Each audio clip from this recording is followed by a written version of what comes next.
Bonjour à tous. Dans le cadre du prix littéraire des lycéens et apprentis 2021 région Provence-Alpes-Côte d'Azur et en partenariat avec l'Agence régionale du livre, nous avons l'immense plaisir de recevoir l'autrice-illustratrice Chloé Wary pour sa bande dessinée Saison des Roses. Mais Saison des Roses, en fait, de quoi ça parle? Cela parle de jeunes filles faisant partie d'un club de foot féminin et surtout, cela brosse le portrait de leur meneuse, Barbara. Édité chez Fleubelob, Saison des Roses a remporté plusieurs prix, dont le prix France Télévisions au Festival international de bande dessinée d'Angoulême et le prix Artemisia de l'émancipation en 2020. Depuis Saison des Roses, on a pas mal entendu parler de Chloé Wary. Et pour cause. Elle a sorti une nouvelle BD en 2020 éditée chez Stenkis, Beethoven-sur-Seine. Cette année, on a pu voir qu'elle a partagé l'affiche du Festival international d'Angoulême 2021 avec Willy Home. Et Stenkis vient d'annoncer la réédition de sa première bande dessinée, Conduite interdite, qui parlait déjà d'émancipation et de femmes. Bonjour Chloé, nous sommes ravis de te recevoir à la Méjane Allumette. Bonjour, merci. Alors, pour commencer, j'ai une première question. Est-ce que tu peux nous parler de ta relation avec le football? Et est-ce que tu es venue au foot par la BD ou est-ce que c'est l'inverse? On va dire que je joue au foot étant petite, donc bon, j'ai pas attendu la BD pour m'intéresser au foot. Mais par contre, étant donné que j'ai jamais joué en club et que arrivé au collège, j'ai pas forcément été poussée pour continuer. C'est vraiment avec Saison que j'ai pu renouer le côté club, le côté pratique de jouer en fait, et la BD. Donc c'est un peu la BD qui a été mon prétexte pour me remettre au foot. Okay. Et justement, le milieu du foot, c'est un milieu qui est assez macho, assez masculin quand même. Est-ce que c'était un choix de raconter cette histoire d'émancipation féministe dans ce milieu? Oui. En fait, je voulais raconter l'histoire d'une jeune ado qui se reconnaît pas forcément dans les modèles féminins qui sont autour d'elle. Donc pour moi, l'univers du foot, étant donné que c'est un univers qui est vraiment occupé par la gente masculine, que ce soit à la télé ou dans les clubs, pour moi c'était, je trouvais ça intéressant que Barbara elle vienne bousculer l'ordre établi un peu et qu'elle prouve que les femmes ont leur place sur le terrain en fait et qu'un collectif, qu'une équipe de filles, de joueuses, de footballeuses en fait est tout aussi capable et légitime d'être là en fait. Et le fait qu'elles soient des femmes, peut-être que je m'identifie plus facilement, mais c'est vrai que en fait c'est pas forcément parce que je voudrais pas dans ce discours-là exclure les hommes ou même des gens qui vont pas forcément se reconnaître ni dans les femmes ni dans les hommes. Enfin, je pense qu'il faut rester assez ouvert sur ces trucs-là et j'essaie de lutter contre les cases, contre le fait qu'on aime bien mettre des étiquettes un peu aux gens et tout. Du coup, oui, il y a un discours féministe, mais dans l'idée, si tout le monde peut s'identifier à leur lutte, au-delà du sexe de Barbara, c'est tant mieux en fait. Et justement, pour rebondir là-dessus, donc Conduite interdite, comme Saison des Roses, étaient des BD qui parlaient d'émancipation, de féminisme. Est-ce que toi, ton engagement féministe, il est venu très tôt? Vers quel âge à peu près et comment? Non, il est venu assez tard en fait. Je pense, oui, assez tard dans le sens où j'étais plus vraiment au lycée. Je pense que ça s'est matérialisé avec Conduite interdite. Peut-être que ça a été plus simple pour moi de matérialiser cet engagement, ce truc un peu féministe à travers le combat d'étrangères, donc de saoudiennes. Je sais pas, peut-être que je me suis sentie plus pas directement concernée et donc du coup je sais pas comment dire, je me suis autorisée à en parler et à m'identifier à leur lutte alors qu'en fait elles vivent une vie et elles vivent des conditions qui sont très loin des miennes. Mais je sais pas pourquoi, mais ça a quand même généré chez moi une espèce de sororité, du coup un truc où je me dis c'est pas parce qu'on est à 8000 km l'une de l'autre qu'on peut pas se comprendre et qu'on peut pas s'intéresser aussi à ce que vivent les autres.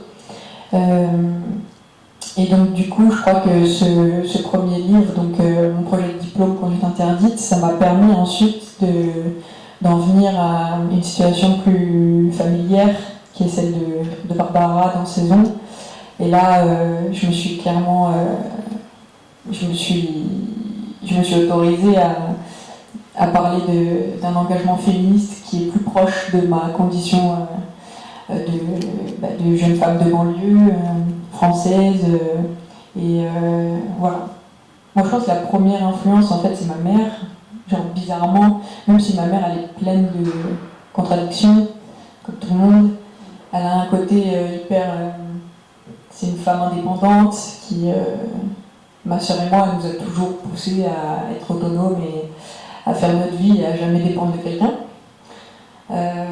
Pourtant, parfois, elle peut avoir un comportement, moi, qui me qui me plaît pas ou que je vais trouver peut-être réducteur par rapport à toutes les valeurs que nous aurons inculquées. Mais j'aime bien, en fait, moi, l'ambivalence qu'il peut y avoir en chacun d'entre nous, parce que c'est ça qui est intéressant, c'est qu'on n'est pas des êtres genre tout bien ou tout mal. Enfin, voilà, on est plein de nuances.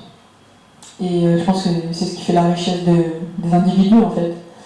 Et bon, bref, donc du coup, je pense que ça fait partie de moi. Après, il y a des autrices de BD sans forcément qu'elles aient des discours à proprement parler féministes, le fait juste qu'elles soient autrices, qu'elles parlent d'histoire, enfin je veux dire qu'elles existent en fait dans le monde de la BD. Moi, ça m'a forcément poussée. Je crois que les premières, ça va être les mangaka en fait, japonaises, comme Ai Yazawa, l'autrice de Nana, Wataru Yoshizumi, celle qui a fait Fruit Basket, Marmalade Boy, tout ça. Enfin, en fait, toutes les mangakas qui ont bercé mon adolescence, on va dire. Je crois que c'est les premières femmes aussi autrices dans lesquelles je me suis projetée moi-même en tant qu'autrice et tout. Après, les autrices de BD franco-françaises que j'ai appris que j'ai découvert un peu plus tard, comme Camille Jourdi, Sophie Guérive, Delphine Panique. Enfin voilà, il y a des bandes dessinées comme ça qui m'ont marqué. Et juste de voir en fait qu'elles existent et qu'elles prennent la parole, c'est déjà. Nous, ça nous permet de se dire qu'on peut faire pareil.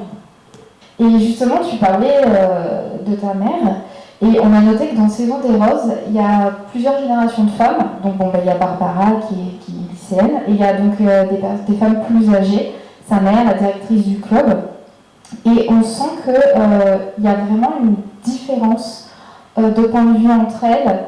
Barbara, c'est une battante, elle conduit son propre scooter, elle se laisse pas faire, elle est émancipée, elle a des avis tranchés, alors que c'est vraiment différent pour les personnages qui sont féminins, qui sont plus âgés. Notamment, il y a un passage avec la mère de Barbara qui nous a beaucoup marqué, qui est très beau, quand elles sont à table dans la cuisine.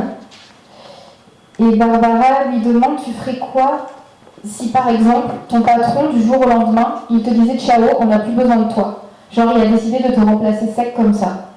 Et en fait sa mère lui répond qu'en fait je comprends pas trop, mais admettons je pourrais pas faire grand chose vu que c'est lui le patron.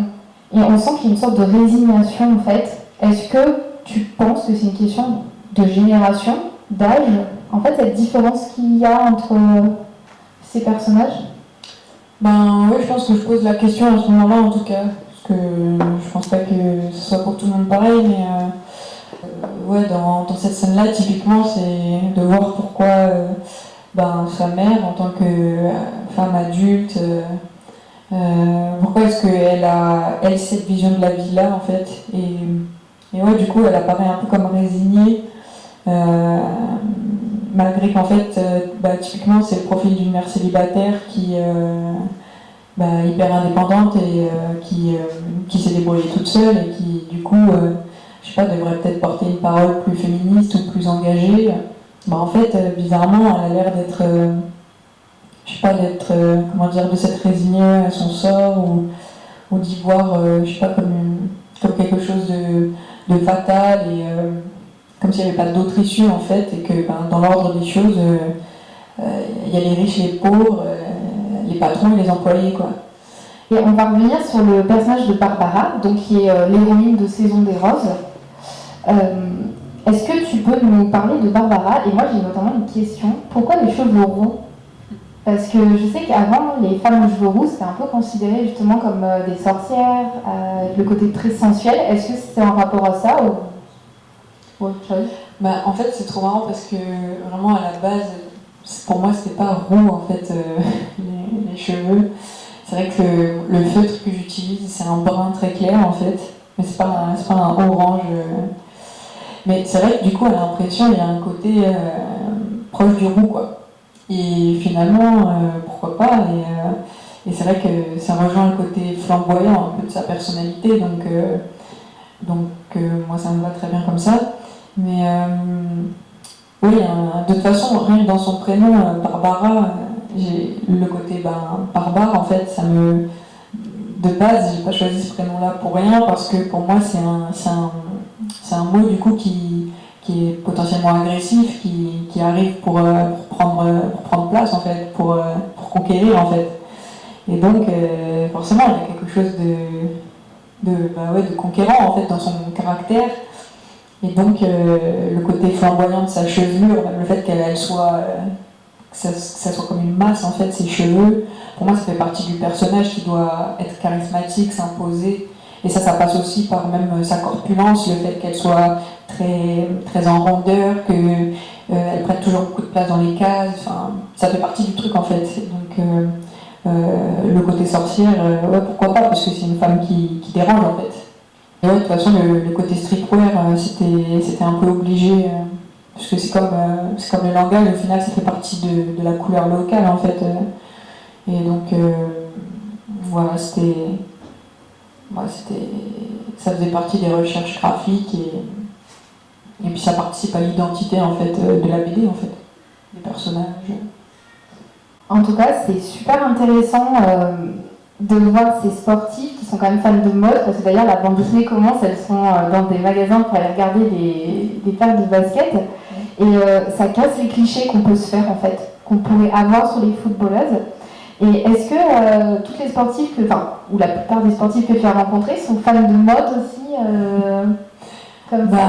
Ouais, je pense qu'il y a un côté où on aime bien les derniers crampons qui sortent, on aime bien les maillots stylisés. Il y a un côté football fashion en fait qui se développe beaucoup. Il y a une équipe sur Paris qui s'appelle les Cacahuètes Sluts. Et c'est une équipe de foot féminine indépendante, donc elle dépend pas d'un club ou quoi que ce soit. C'est une association en fait. Elles n'ont qu'une seule équipe, etc.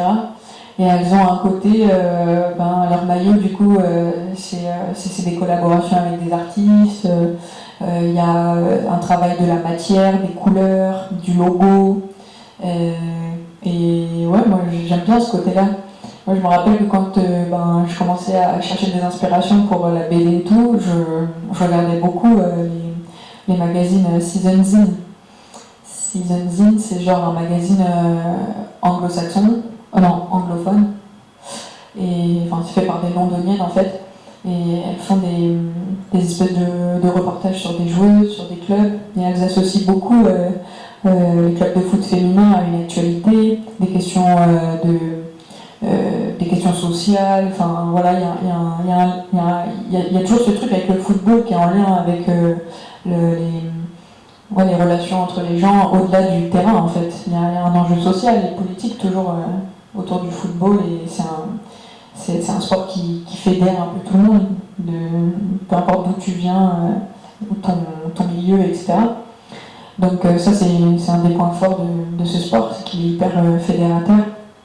Et j'aime bien le côté football et culture, le fait que les deux milieux peuvent communiquer, qu'on peut faire une expo de maillots par exemple, où on peut encadrer des maillots, comme si le sport avait sa place au musée aussi. Le foot a sa place dans un livre.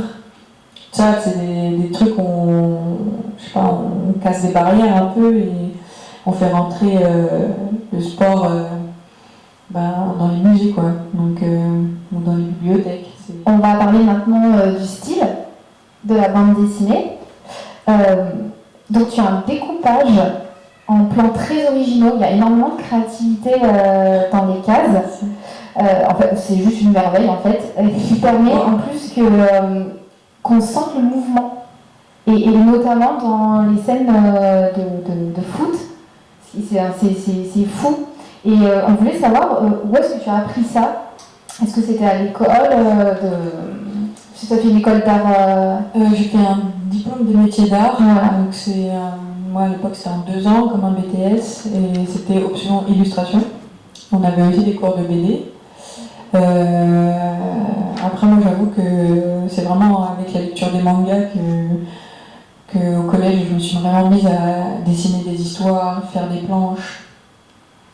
C'est vraiment à ce moment-là que j'ai commencé à expérimenter juste le format bande dessinée. Bon, j'appelais ça un manga, mais clairement c'est de la bande dessinée. Voilà, puis donc après j'ai commencé des cours de BD donc à la MJC de ma ville.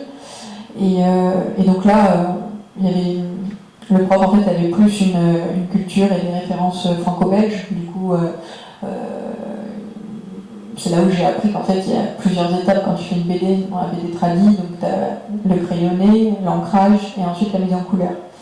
Donc bref, j'ai pris l'habitude de dessiner en fonction de ces étapes-là. Mais j'avais toujours ces références manga et donc pour moi c'était quasiment impossible de faire des cases engauffriées, donc des cases très, très carrées ou rectangles. J'arrivais pas en fait. Enfin, c'est pas comme ça que j'arrivais à raconter des histoires, donc du coup ça m'a jamais quitté en fait le style des mangas. Et donc je pense que dans Saison on le retrouve dans les cases qui sont en trapèze ou. Enfin voilà, c'est un truc que j'aime bien et qui arrive de plus en plus dans la bande dessinée la contemporaine. L'alternance de plans aussi, donc des zooms, des plans d'ensemble, tout ça, pareil, ça rend la chose un peu vivante parce que forcément l'image bouge pas, donc il faut bien trouver des astuces quoi. Et voilà, en fait, les outils de la BD ils sont très simples. Hein. Il faut alterner les plans, il faut changer les formats des cases, déstructurer des planches. Voilà, et puis moi ce que je faisais pour les scènes de match, c'est que je me les scénarisais dans ma tête aussi, pour bien savoir qu'est-ce qui se passait, qui faisait la passe, qui contrôle, qui marque, qui intercepte. Et donc tout ça était très clair dans ma tête, et après je procédais par étapes, et donc je mettais en case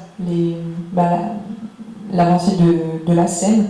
Et puis après c'est beaucoup de relecture et voilà, il y a des scènes qui sont plus ou moins évidentes à mettre en page quoi. On ne peut pas parler de Saison des Roses sans parler des couleurs. Surtout que contrairement à tes autres bandes dessinées, donc Conduite interdite qui a été réalisée avant et Beethoven sur scène qui est ta toute dernière bande dessinée, sont en noir et blanc. Ouais. Et alors pourquoi la couleur dans Saison des Roses et surtout pourquoi le feutre? Du coup, c'est vrai que ça peut paraître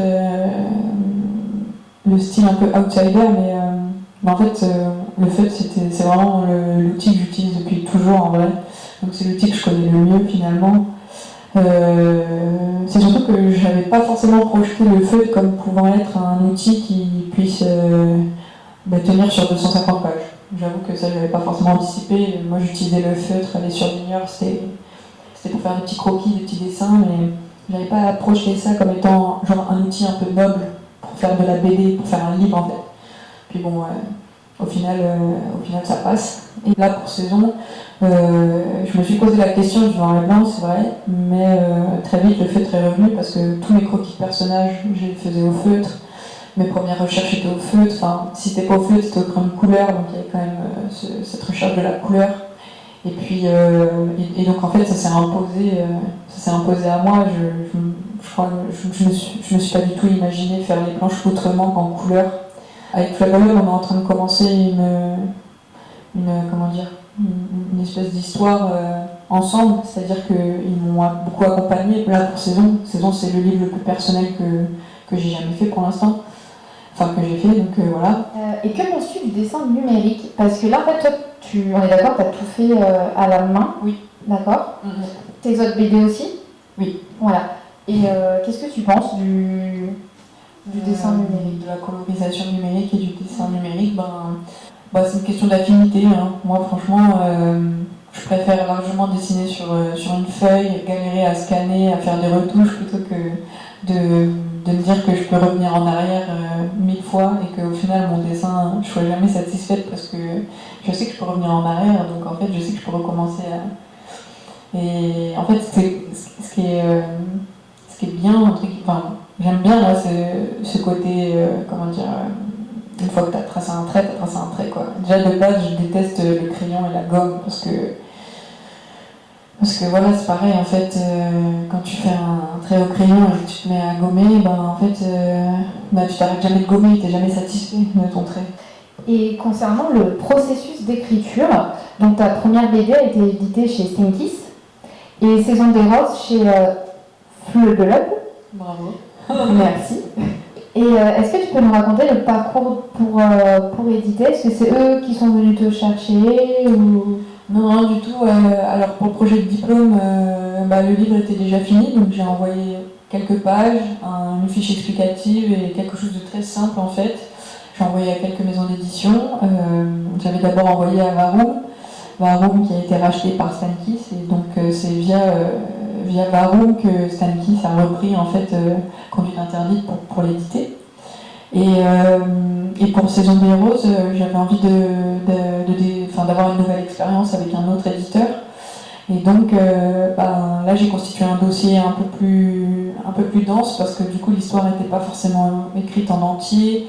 J'avais fait 10 planches à peu près. Puis au final, c'est avec Flabelub que ça s'est fait. Ils m'ont répondu, je crois, peut-être 3 semaines, un mois après que j'ai envoyé le mail, et puis très vite on s'est vu au téléphone.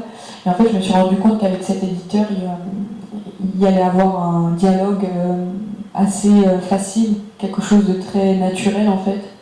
Et ça, je crois que c'est ça qui m'a plu parce que c'était ce que je recherchais. J'avais besoin de quelqu'un pour m'accompagner dans l'écriture, pour vraiment solidifier mon récit, et quelqu'un qui soit animé comme moi en fait par l'idée de faire ce livre.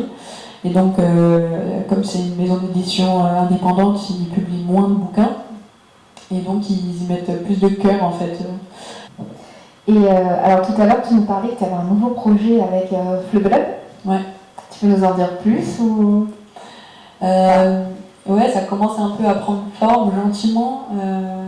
Du coup, je pense que ça va reprendre un peu le même format que Saison, le même univers. Donc l'univers, l'ambiance colorée, tout ça.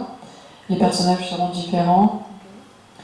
Je suis en train de réfléchir à quelques petits clins d'œil par rapport à des personnages de Saison parce que je sais pas, ils font trop partie de mon délire, du coup j'ai un peu trop du mal à... Puis ça fait maintenant 1 an et demi que j'en parle beaucoup de Saison parce que ça marche bien, et donc j'ai du mal à couper le cordon avec ce livre. Donc les personnages, il y a moyen qu'on ait de leurs nouvelles d'ici le prochain livre avec Flabelub. Mais après, je suis en train d'écrire une autre histoire, un autre contexte, même si dans l'idée les personnages seront aussi des espèces de jeunes adultes qui vont devoir faire des choix, encore une fois, et quelles vont être les conséquences, quels sont les contextes familiaux de chacun. A priori, ce serait une bande de potes, et qu'est-ce qui se passe en fait quand la vie t'amène à choisir. Voilà, bon, c'est encore un peu flou, je vais pas trop m'étaler parce que c'est vraiment en maturation, mais voilà. En tout cas, on a très très hâte de lire ça. Vivement la suite. J'ai l'impression.